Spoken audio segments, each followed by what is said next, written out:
Good morning to all of you. आप सभी का बहुत बहुत स्वागत है। उम्मीद करती हूँ आप सभी बहुत अच्छे होंगे। सभी बच्चे जल्दी से लाइव आ जाइए और चलिए सेशन को हम सभी यहाँ पर शुरू करते हैं। तो सभी को नमस्ते, सभी को प्रणाम, सभी को बहुत सारा प्यार। और आइए सभी बच्चे आ जाएं। और आज का जो हमारा टॉपिक है वो है कोशिका। ठीक है, कोशिका नहीं, टिश्यू, ऊतक। तो आप सभी को याद होगा कि जब हमारी परसों क्लास हुई थी बच्चों, तो मैंने आप लोगों को पढ़ाया था यहाँ पर किस बारे में। तो आंसर आपको यहाँ पे करना है कि भाई टिश्यू हम लोगों का चल रहा था, और जिसमें हम सभी ने इपिथेलियल टिश्यू यहाँ पर पढ़ लिया था, यानी कि जो हमारा उपकला ऊतक होता है उसको हम लोगों ने यहाँ पर पढ़ लिया था। ठीक है, और उसके आगे हम सभी यहाँ पर बात करते हैं नेक्स्ट पॉइंट की तरफ। तो जो नेक्स्ट यहाँ पर पॉइंट आता है उसमें हम सभी बात करेंगे यहाँ पर आगे का, जिसमें बात होगी सबसे पहले कनेक्टिव टिश्यू के बारे में, यानी संयोजी ऊतक के बारे में। फिर हम सभी बात करेंगे यहाँ पर उसके आगे जो दूसरे ऊतक होते हैं। ठीक है बच्चों, तो चलो आ जाओ। तो जो संयोजी ऊतक होता है, कनेक्टिव टिश्यू होता है, ये सबसे इंपॉर्टेंट होता है।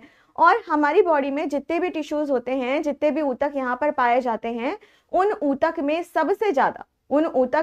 सबसे ज्यादा जो पाया जाता है वो है हमारा नॉर्मल सा क्या, संयोजी ऊतक। ठीक है, तो अगर आपसे कभी यह पूछा जाए कि भाई यह बताओ कि जो संयोजी ऊतक होता है वह क्या है, कैसा है, तो आप सभी को याद होगा कि जब मैंने आपको ब्लड यहाँ पर पढ़ाया था, रक्त यहाँ पर पढ़ाया था, तो आपको यह भी ध्यान में रखना पड़ेगा कि जब हम रक्त के बारे में बात करते हैं, जब हम यहाँ पर ब्लड के बारे में बात करते हैं, तो वो भी किससे बना हुआ है, संयोजी ऊतक से बना हुआ है। ठीक है, तो यहाँ पर आपको एक चीज ध्यान में रखनी है कि जो यहाँ पर कनेक्टिव टिश्यू है, संयोजी ऊतक है, ये सबसे ज्यादा हमारे शरीर में पाया जाता है। और साथ में आपको यह भी ध्यान में रखना है कि यहाँ पर अगर आप देखें तो ये कोशिकाएं आपस में कम जुड़ी हुई होती हैं, पर नीचे यह जिस मैट्रिक्स से जुड़ी हुई होती हैं और नीचे से यह धसी हुई होती हैं। ठीक है, चलिए अब आगे बढ़ते हैं, नेक्स्ट पॉइंट की ओर यहाँ पर चलते हैं। अब आगे हम यहाँ पर नेक्स्ट पॉइंट की ओर देखेंगे। बेटा अभी जस्ट क्लास शुरू हुई है आप लोगों की, ठीक है, ठीक। अब आगे यहाँ पर हम बात करते हैं संयोजी ऊतक के बारे में। किसके बारे में, संयोजी ऊतक के बारे में। अगर आप सभी संयोजी ऊतक को देखते हो ना, तो संयोजी ऊतक को भी हम सभी यहाँ पर तीन तरीके से बांट सकते हैं। कितने तरीके से, तीन तरीके से बांट यहाँ पर सकते हैं। ठीक है, अब जो यहाँ पर हमारा संयोजी ऊतक होता है, इसको अगर हम यहाँ पर तीन तरीके से बांटते हैं, तो सबसे पहले आता है हमारा प्रॉपर कनेक्टिव टिश्यू, यानी कि जो वास्तव में संयोजी ऊतक है, वास्तविक है। दूसरे नंबर पर आता है यहाँ पर सपोर्टिव कनेक्टिव टिश्यू, जो कि सहयोगी संयोजी ऊतक की तरह यहाँ पर कार्य करता है। और फिर सबसे लास्ट में यहाँ पर आता है वो है तरल संयोजी ऊतक, यानी लिक्विड कनेक्टिव टिश्यू। तो जब कभी भी हम अपने संयोजी ऊतक के बारे में बात करते हैं, जब कभी भी हम अपने कनेक्टिव टिश्यू के बारे में बात करते हैं, तो आपको यह यहाँ पर ध्यान में रखना पड़ेगा कि जो भी यहाँ पर कनेक्टिव टिश्यू है वह तीन तरीके से यहाँ पर बटा हुआ होता है। ठीक है बच्चों, अब एक एक करके हम इसको यहाँ पर पढ़ते हैं और समझते हैं। सबसे पहले पहले नंबर पर आता है यहाँ पे प्रॉपर कनेक्टिव टिश्यू, यानी कि वास्तविक संयोजी ऊतक। और ये जो संयोजी ऊतक होता है ना, इसको हम सभी दो तरीके से यहाँ पर बांटते हैं। सबसे पहले नंबर पर आता है यहाँ पर लूज, और दूसरा आता है डेंस।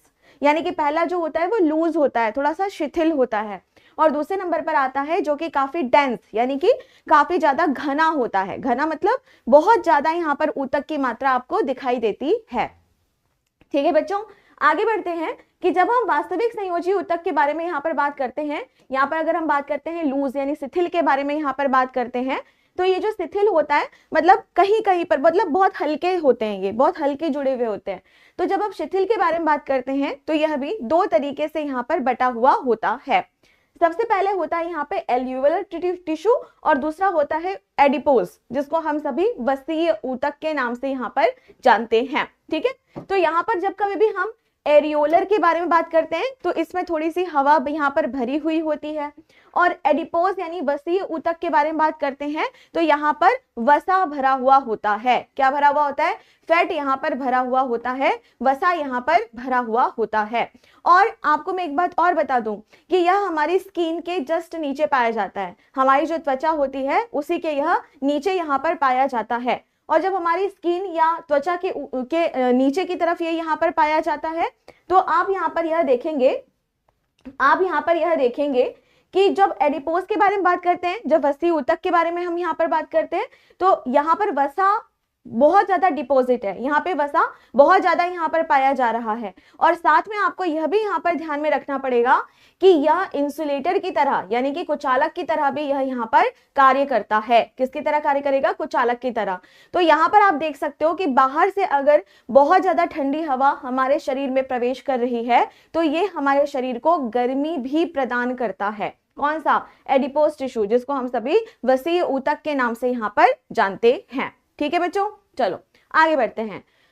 अब जब हम यहाँ पर बात करते हैं वास्तविक संयोजी ऊतक के बारे में तो दूसरा आता है जटिल। जटिल, ठीक है। जटिल की अगर हम यहाँ पर बात करें तो यह 3 तरह के होते हैं। पहला जो होता है उसे हम सभी कंडरा यानी कि टेंडोन कहते हैं।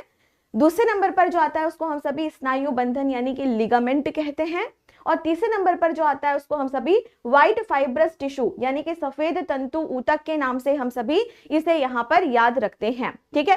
अब इन तीनों की अगर आप यहाँ पर बात करते हैं तो सबसे पहले आपको यह यहाँ पर समझना पड़ेगा कि टेंडोन और लिगामेंट आप सभी को मैंने पहले भी पढ़ाया है। प्यारे बच्चों, जब हम कंकाल तंत्र पढ़ रहे थे तो आप लोगों को याद होगा कि मैंने आपको समझाया था कि हड्डी से हड्डी को जोड़ने वाला, हड्डी से मांसपेशियों को जोड़ने वाला, तो उस टाइम पर मैंने आप लोगों को लिगामेंट भी पढ़ाया था, मैंने आप लोगों को टेंडोन भी पढ़ाया था। ठीक है।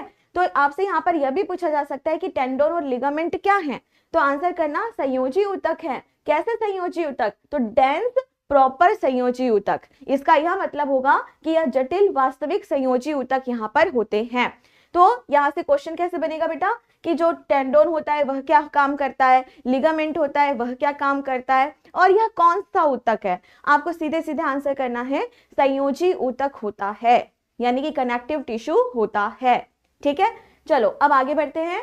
नेक्स्ट आता है यहाँ पे सपोर्टिव कनेक्टिव टिश्यू यानी कि सहयोगी संयोजी ऊतक। अब यहाँ पर अगर आप लोग बात करें तो सपोर्टिव कनेक्टिव टिश्यू, सहयोगी संयोजी ऊतक की अगर आप यहाँ पर बात करें तो यह भी 2 तरीके से यहाँ पर बटा हुआ होता है। ठीक है। और यह 2 तरीके से यहाँ पर बटा हुआ है, तो चलो इसे भी समझते हैं। सबसे पहले यहाँ पे आता है बोन और दूसरे नंबर पर आता है यहाँ पर कार्टिलेज। अगर आप यहाँ पर बोन के बारे में बात करते हैं तो यह आपका आ गया अस्थि यानी कि हड्डी। ठीक है। और दूसरे नंबर पर आ गया यहाँ पर कार्टिलेज यानी कि उपास्थि। ठीक है। तो आप लोगों को याद होगा कि हम सभी ने हड्डी यानी अस्थि भी यहाँ पर पढ़ा है, दूसरे नंबर पर हम सभी ने यहाँ पे उपास्थि भी पढ़ा है। तो जब हम यहाँ पर कंकाल तंत्र के बारे में बात करते हैं तो कंकाल तंत्र में जो हमारे शरीर का फ्रेमवर्क बनाता है, जो हमारे शरीर का ढांचा बनाता है और जो कठोर भाग होता है उसे हम सभी क्या कहते हैं? बोन कहते हैं, हड्डी कहते हैं। जबकि कंकाल तंत्र की अगर हम बात करें तो कंकाल तंत्र में जो सॉफ्ट भाग था, आप लोगों को याद करो ये चीज कि जब मैंने आपको यह पढ़ाया था किसके बारे में, जैसे अगर आप नाक के बारे में बात करते हैं, कान के बारे में बात करते हैं, तो इनकी शेप बनाने का काम, जो मुलायम भाग होता है, जो सॉफ्ट भाग यहाँ पर होता है, उसकी अगर आप यहाँ पर बात करते हैं तो वह क्या है आपका यहाँ पर सपोर्टिव कनेक्टिव टिश्यू, यानी कि एक वो भी क्या था? कनेक्टिव टिश्यू ही तो था, कंकाल तंत्र का भाग ही तो था, है ना। तो यहाँ पर अगर आप देखें तो सपोर्टिव कनेक्टिव टिश्यू, सहयोगी जो ऊतक होते हैं, संयोजी ऊतक, वो कौन है? बोन और कार्टिलेज, अस्थि और उपास्थि। आप लोग को ध्यान यह भी होगा कि मैंने आपको समझाया था हार्ड कनेक्टिव टिश्यू। अगर आप अपने शरीर में देखते हैं तो सबसे कठोर जो संयोजी ऊतक होता है वह कौन सा होता है? तो आपको सीधे सीधे आंसर करना है कि वो है आपका अस्थि यानी कि बोन्स। क्या हो जाएगा बेटा यहाँ पर? अस्थि यानी कि बोन्स। ठीक है। और नेक्स्ट यहाँ पर बात आती है दूसरे नंबर पर, वो आती है अब कार्टिलेज यानी कि उपास्थि। अब उपास्थि की अगर आप यहाँ पर बात करते हैं तो उपास्थि का यहाँ पर क्या मतलब होता है, तो चलो इसे भी समझते हैं कि भाई ये क्या है? Soft connective tissue. ये क्या है यहाँ पे? मुलायम संयोजी ऊतक। ठीक है। सॉफ्ट कनेक्टिव टिश्यू, इसके ऊपर भी प्रश्न आपका बहुत ज्यादा पूछा जाता है। तो यहाँ पे अगर आप ध्यान से देखो तो ये सारी चीजें आपने पढ़ी हैं, बस आपको यहाँ पर यह समझना होगा कि ये सभी के सभी क्या है? कनेक्टिव टिश्यू है, संयोजी ऊतक यहाँ पर है। ठीक है। सबसे लास्ट में हमारा आता है तरल संयोजी ऊतक, लिक्विड कनेक्टिव टिश्यू। अगर हम सभी लिक्विड कनेक्टिव टिश्यू के बारे में बात करते हैं तो यह क्या है? हमारा रक्त। और आप लोगों को याद होगा कि जब मैंने आप लोगों को ब्लड यहाँ पर पढ़ाया था, रक्त यहाँ पर पढ़ाया था, तो भी मैंने आपको बहुत डिटेल से समझाया था कि यह क्या है? Liquid connective tissue. तो अगर आप अपने रक्त के बारे में बात करते हैं, अगर आप अपने ब्लड के बारे में बात करते हैं, तो वह क्या हो गया आपका यहाँ पर? तरल संयोजी ऊतक। ठीक है बच्चों, क्लियर है? यहाँ तक समझ आ गया सभी को? चलो अब आगे नेक्स्ट पॉइंट की ओर हम यहाँ पर बढ़ते हैं, आगे चलते हैं। तो ये हमारा संयोजी ऊतक यहीं तक ही है, खत्म। ठीक है बच्चों। तो कल की परसों की क्लास में हम लोगों ने पढ़ा था उपकला ऊतक यानी एपिथेलियल टिश्यू। आज की क्लास में हमने अभी पढ़ा है संयोजी ऊतक यानी कि कनेक्टिव टिश्यू। ठीक है। तीसरे नंबर पर क्या था बच्चों? तीसरे नंबर पर था पेशीय ऊतक यानी कि मस्कुलर टिश्यू। तो अब हम यहाँ पर बात करेंगे किसके बारे में? पेशीय ऊतक के बारे में यहाँ पर बात करेंगे। ठीक है। अब पेशीय ऊतक बहुत सिंपल सा मतलब है, अगर आपके शरीर में हम पेशियों के बारे में बात करते हैं, हम मसल्स के बारे में बात करते हैं, तो मसल्स का मुख्य कार्य क्या होता होगा? अगर नॉर्मल तौर पर आप देखें तो आपको यह जानना पड़ेगा कि अगर आप मांसपेशियों को देखते हैं, अगर आप मसल्स को यहाँ पर देखते हैं, तो मसल्स का क्या यहाँ पर कार्य होता होगा? तो भाई देखो, आपकी जो हड्डियां हैं वह फ्रेमवर्क बनाती हैं, आपकी जो हड्डियां हैं वह आपके शरीर का ढांचा यहाँ पर बनाती हैं, और आपका जो शरीर होता है वह एक जगह से दूसरी जगह, दूसरी जगह से तीसरी जगह क्या करता है? गति करता है। तो अगर आप अपने शरीर को देखो तो आपके शरीर की जो गति हो रही है, अब मान लो मैं ऐसे कर रही हूं, ठीक है, इसका क्या मतलब है कि यहाँ पर जो मसल्स हैं, यहाँ पर आपकी जो मांसपेशियां हैं वही तो हेल्प करेंगी ना मूवमेंट कराने के लिए, गति कराने के लिए। तो अगर आपसे कभी यह प्रश्न पूछा जाए कि भाई यह बताइए कि जो मसल्स होती हैं, जो मांसपेशियां होती हैं हमारे शरीर में, वह उनका काम क्या होता है एग्जैक्ट? तो भाई सिर्फ मास बढ़ाना नहीं है ना कि आपका आयतन यहाँ पे बढ़ रहा है, आपका वेट यहाँ पे बढ़ रहा है, सिर्फ ये मतलब नहीं है। उसका जो सही फंक्शन है, जो सही कार्य है, वो है गति करवाना, और उसी की मदद से हमारा जो शरीर होता है वह गति यहाँ पर करता है। ठीक है बच्चों, क्लियर है यहाँ तक? समझ आ गया? ओके। अब आगे नेक्स्ट पॉइंट की ओर यहाँ पर हम बढ़ते हैं, आगे यहाँ पर चलते हैं। आगे जब हम बात करते हैं पेशी ऊतक के बारे में, तो जो पेशी ऊतक होता है वह रिस्पॉन्सिबल होता है मूवमेंट के लिए, गति करने के लिए। अब आगे समझते हैं कि जब पेशी ऊतक के बारे में बात करेंगे तो पेशी ऊतक कितने प्रकार के होते हैं, कितने प्रकार के होते हैं, यह भी आपसे कई बार यहाँ पर प्रश्न पूछा जाता है। आपको सीधे सीधे आंसर करना है कि मसल्स की अगर हम बात करते हैं, मसल्स टिश्यू की अगर आप यहाँ पर बात करते हैं, तो यह कितने प्रकार के होते हैं? 3 प्रकार के होते हैं। कितने? 3 प्रकार के यह होते हैं। ठीक है। सबसे पहले नंबर पर होता है यहाँ पे कार्डिक मसल, दूसरे नंबर पर होता है यहाँ पर स्केलेटल मसल्स, और तीसरे नंबर पर होता है यहाँ पे स्मूथ मसल्स। ठीक है। तो यह कितने प्रकार के होते हैं? 3 प्रकार के यह होते हैं। हिंदी में कहेंगे हम इसे हृदय पेशियां, दूसरी होती है कंकाल पेशियां, और जो तीसरी होती है उसको हम सभी क्या कहते हैं? चिकनी पेशियां। तो इस तरीके से 3 तरह की मसल्स आपको यहाँ पर दिखाई देती हैं। ठीक है। ये दिखती कैसी है मैम? मन में आ रहा होगा। तो देखो बेटा, ये पहले वाली है आपकी हृदय पेशियां, दूसरी है आपकी कंकाल पेशियां, और तीसरे यहाँ पर इस तरह से चिकनी पेशियां। ठीक है। अब ये कहां पर पाई जाती है और इनका क्या क्या यहाँ पर कार्य होता है, तो चलो इसे भी हम सभी यहाँ पर समझते हैं। सबसे पहले नंबर पर हम सभी यहाँ पर समझते हैं कि पहला है यहाँ पे कार्डिक मसल यानी कि हृदय पेशियां।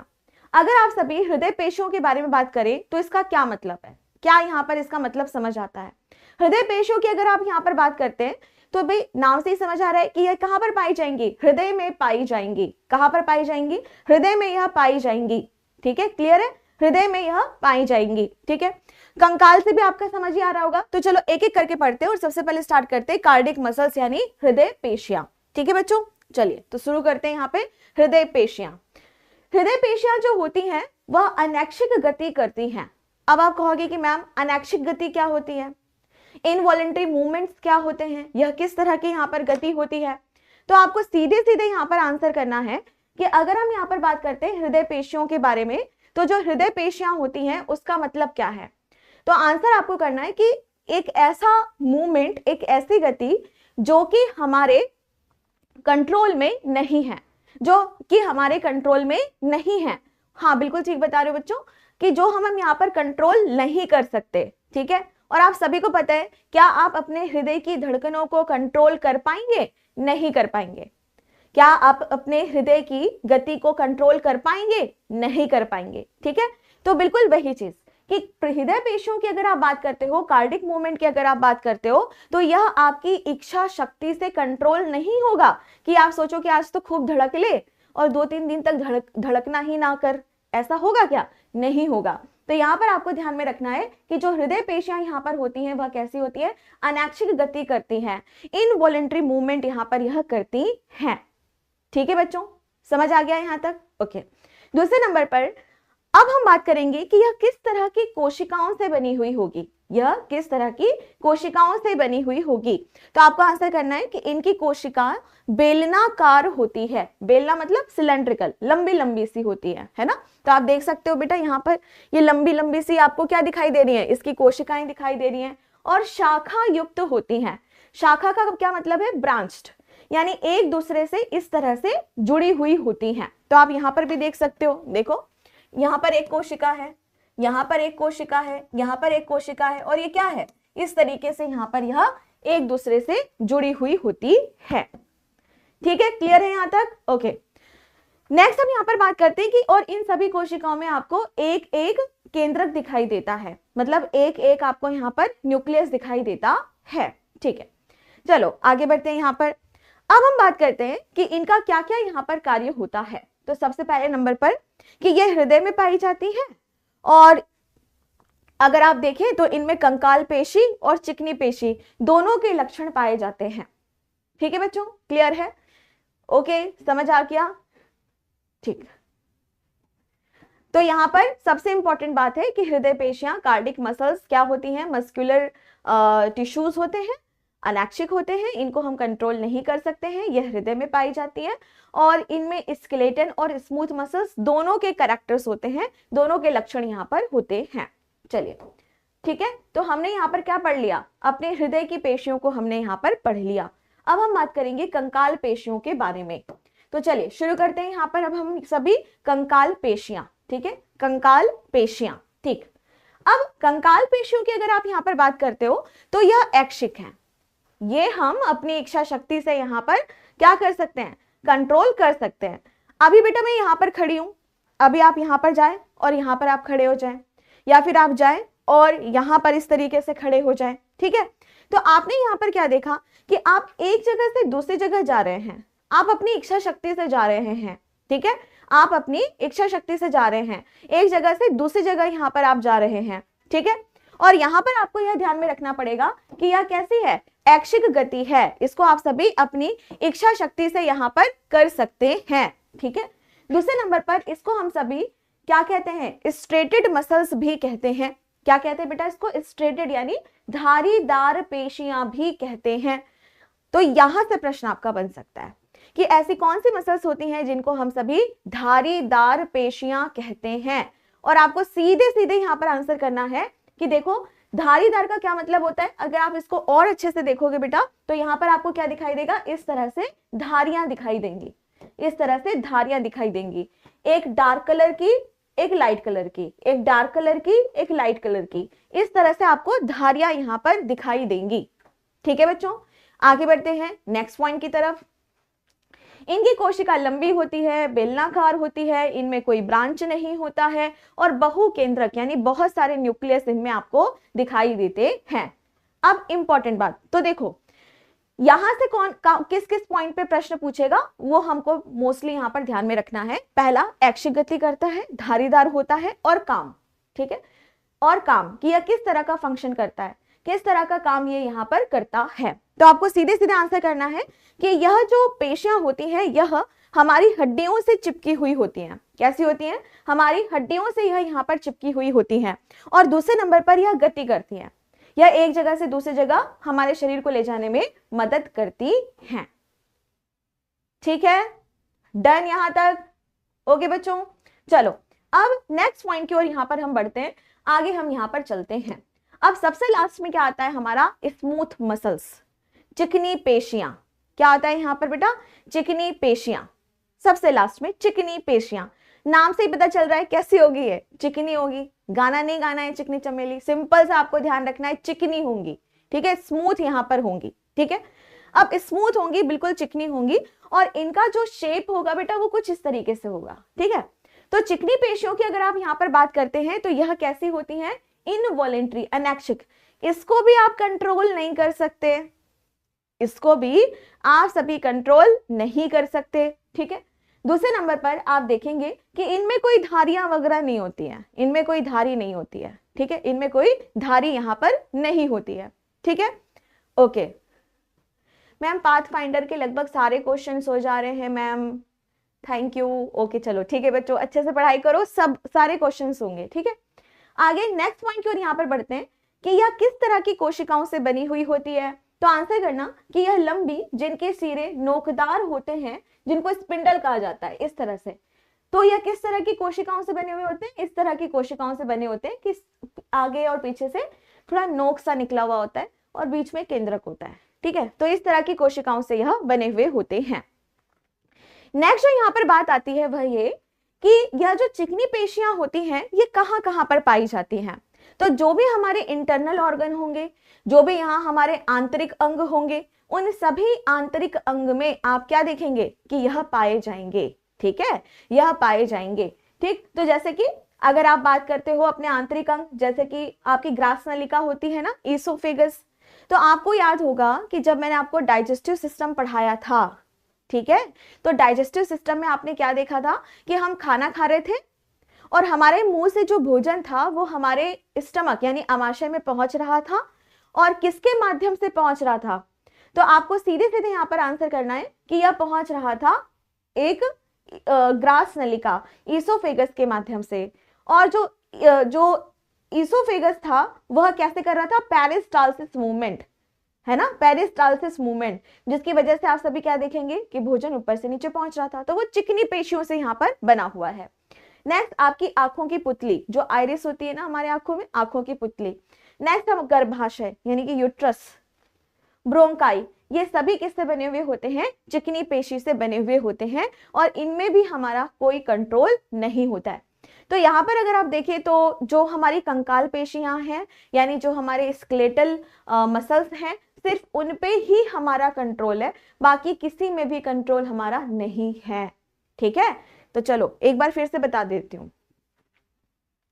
देखो बेटा, तीसरे नंबर पर हमने बात की थी किसके बारे में? पेशी ऊतक के बारे में। पेशी ऊतक 3 तरह की होती है। पहला होता है कार्डिक मसल, दूसरा होता है स्केलेटल मसल, तीसरा होता है स्मूथ मसल। हृदय पेशियां, कंकाल पेशियां और चिकनी पेशियां, ठीक है, खत्म।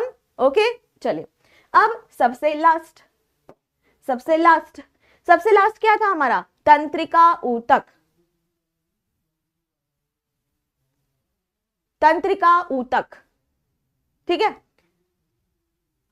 अब तंत्रिका ऊतक की अगर आप यहां पर बात करते हैं तो इसको कहते हैं हम नर्वस टिश्यू।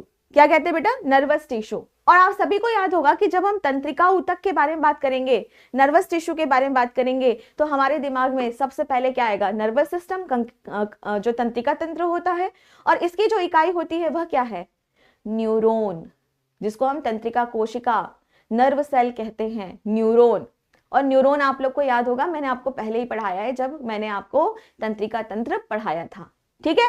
तो यहाँ पे बहुत सिंपल है कि इनकी सभी कोशिकाएं संवेदी संकेतों के प्रति उत्तरदायी होती हैं।